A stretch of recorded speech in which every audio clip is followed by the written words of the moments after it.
Hi friend, the news of ठग में आप लोगों का फिर से एक बार स्वागत है। और आज मैं बात कर रहा हूँ अपने कॉमन मैन के इश्यूज़, अपने कॉमन मैन के प्रॉब्लम्स और स्ट्रगल। और इस वजह से वो इतना बिज़ी हो गया है कि वो डिसाइड नहीं कर पाता है कि कौन से पॉलिटिकल पार्टी को वोट दे, और इन पॉलिटिकल पार्टियों का चक्रव्यूह में वो फंस जाता है। और इसी के बारे में आज हम लोग बात करेंगे।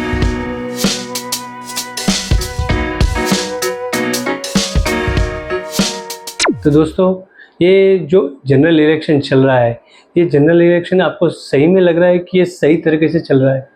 क्योंकि जिस तरह से चीज़ें मैं देख रहा हूँ, मेरे हिसाब से फूट पड़ रही है पार्टियों में। एक ग्रुप दूसरे ग्रुप को तोड़ रहा है, दूसरा ग्रुप तीसरे ग्रुप को तोड़ रहा है, और इतना सारा कन्फ्यूजन हो रहा है कि आज जिस पक्ष के लिए एक नेता बात कर रहा है, कल सुबह वो किस पक्ष के लिए बात करेगा या किसके हाथों बिक जाएगा, ये किसी को नहीं पता है। और ये सब अंधाधुन का जो बिजनेस चल रहा है, इससे मतलब नॉर्मल आदमी भी कंफ्यूज हो जाता है कि भाई ये हो क्या रहा है। अगर ज़्यादा ही डीपली हम लोग बात करें तो मैं आप लोगों से ये पूछना चाहता हूँ कि सही में ये जो चल रहा है वो सही है, या कुछ तो अलग होना चाहिए, या जो ये सिचुएशन बना है जिससे मतलब अनस्टेबल गवर्नमेंट में भी अनस्टेबिलिटी है, अनएम्प्लॉयमेंट, जॉब क्रिएशन सही से नहीं होना, स्मॉल स्केल बिजनेस को ज़्यादा पुश नहीं मिल रहा है, और जिन लोगों ने मतलब अपने हाथ में बिजनेस थाम के रखा है वही स्ट्रॉन्गर होते जा रहे हैं, वही मतलब पूंजीपति हो रहे हैं।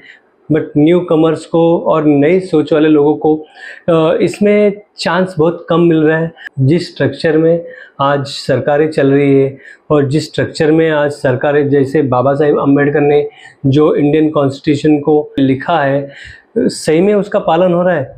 आजकल के जो सेल्फिश नेता लोग हैं, इन्होंने बाबा साहेब की लिखी हुई जो कॉन्स्टिट्यूंसी है उसको अपने हिसाब से ट्विक किया है। और मैं आने से पहले हर एक नेता की कॉमन पब्लिक को बहुत सारे कमिटमेंट करता है, बहुत सारी चीज़ें दिखाता है कि अनएम्प्लॉयमेंट दूर कर दूंगा, मैं आपको ये चीज़ें फ्री कर दूंगा, आपको वो चीज़ें फ्री कर दूंगा, आपको एजुकेशन फ्री करूंगा, लोन फ्री कर दूंगा, कर्जा माफ़ कराऊंगा।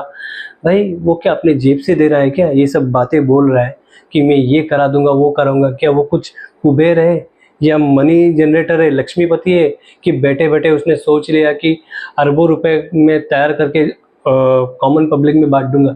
ऐसा कुछ है क्या? नहीं ना। ये सब जो भी हमारे लिए वो करेगा, वो हमारे पैसे से ही करने वाला है ना, या अपनी जायदाद बेच के या नीलाम करके तो वो नहीं करने वाला। जो भी हम लोग मतलब उसकी बातें सुन रहे हैं कि ये करेगा वो करेगा, क्यों कर रहे हैं? क्योंकि हम लोग दिमाग से गुलाम हो गए। इस लोकतंत्र की शुरुआत अंग्रेज़ों ने कभी नहीं की थी, ये की थी शिवाजी महाराज ने। और उन्होंने उस टाइम में जो दुख दर्द देखा है कॉमन पब्लिक का, गरीबों का, उनके जॉब्स, उनके पोजीशंस, ये धर्म और जाति के बिना पे महाराज ने कभी नहीं रखे थे। उनके पास जैसे मराठा मावड़ा थे, वैसे मुस्लिम मावड़ा भी उनके पास थे, और उन्होंने पूरी ज़िंदगी उनके साथ वफादारी से रहे। महाराज का तो बर्ताव है कि सर्वधर्म समभाव, और उन्होंने मतलब हर जाति धर्म के लोगों के लिए अच्छा ही किया है, और मतलब एक लेवल में अपने स्वराज्य को लेके आए। भले उन्होंने मतलब बहुत सारी लड़ाई लड़ी, उसमें बिजी थे, बट अपने महाराष्ट्र के लिए जो किया है ना, आज भी बच्चा बच्चा महाराष्ट्र का अगर शिवाजी महाराज का नाम लेता है तो एक अलग लेवल का सुकून, एक अलग लेवल का प्राउड फील करता है। क्यों?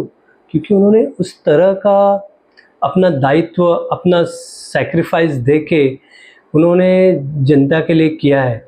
और सही बोलूँ दोस्तों, तो सबसे पहले लोकतंत्र की शुरुआत हमारे छत्रपति शिवाजी महाराज ने ही की थी, और लोगों को एक नई विचारधारा और नया फ्लो उन्होंने दिया था, और ज़िंदगी जीने का एक नया ज़रिया और नया दृष्टिकोण उन्होंने दिया था। इसलिए अपने छत्रपति शिवाजी महाराज का हिस्ट्री दुनिया में हर एक को पता है।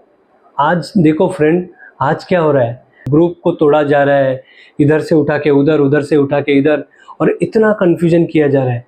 ये जो स्ट्रैटेजी आप देख रहे हैं ना, ये स्ट्रैटेजी हमारे राजा महाराजाओं की नहीं, ये अंग्रेज़ों की देन है।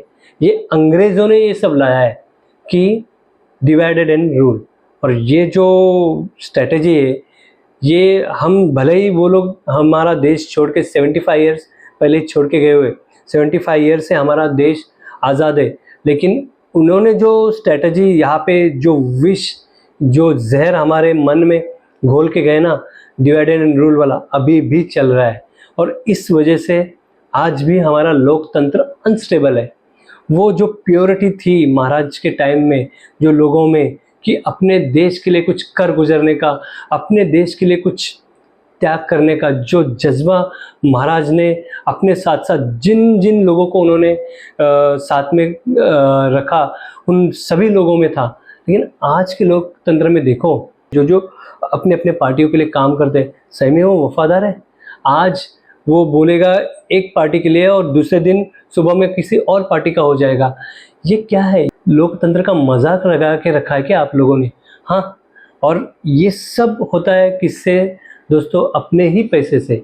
ये जो सब कन्फ्यूजन चल रहा है और हम लोग बोलते हैं कि इस सरकार के वजह से तो कुछ होने वाला नहीं है, ये सरकार आएगी तो भी कुछ होने वाला नहीं, वो सरकार आएगी तो भी कुछ होने वाला नहीं।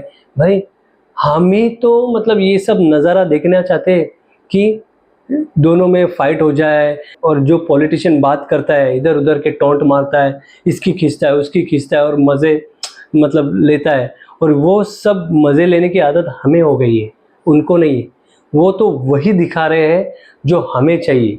अगर सही में लोकतंत्र में एक नए देश की, एक नए पावरफुल नेशन का निर्माण करना है, तो ये सब उन्हें बोलने देने का मौका हमें नहीं देना चाहिए, बल्कि हमें उनसे सवाल करना चाहिए कि भाई इसकी उसकी तो छोड़ो, भाई आप लोगों ने क्या किया है?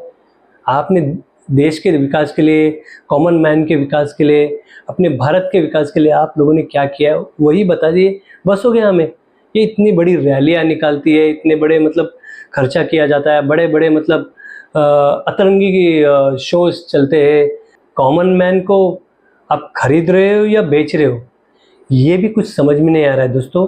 तो मेरी आपसे यही रिक्वेस्ट है फ्रेंड्स कि इन सब को रोकना है तो सबसे पहले कॉमन मैन को बदलना पड़ेगा। अगर कॉमन मैन चाहेगा ना, इन सारी सरकारों को अपने हिसाब से कॉमन मैन बदल सकता है, और वो सब बदलने के लिए अपने आप में एनर्जी लानी पड़ेगी दोस्तों। जय हिंद, जय भारत।